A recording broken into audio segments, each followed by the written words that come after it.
কেউ যদি জীবনে একবার বলে লা ইলাহা ইল্লাল্লাহ দাখালাল জান্নাহ, তার যদি পাপ থাকে,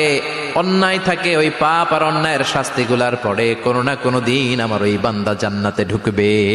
বিশ্বনবী বলেন, যুদ্ধের ময়দান থেকে ফিরে এসেছে এরকম কবিরা গুনাহ অবলম্বনকারীও যদি আস্তাগফিরুল্লাহ আল্লাযী লা ইলাহা ইল্লা হুয়াল হাইয়ুল কাইয়্যুম ওয়া আতুবু ইলাইহি পড়ে, ওই কবিরা গুনাহকারীকেও ক্ষমা করে দিবে কে? প্রতিদিন নামাজের আগে যে তোমরা ওযু করো, এই ওযুর পরে কেউ যদি পড়ে আশহাদু আল্লা ইলাহা ইল্লাল্লাহ ওয়া আশহাদু আন্না মুহাম্মাদান আবদুল্লাহি ওয়া রাসূলুহু,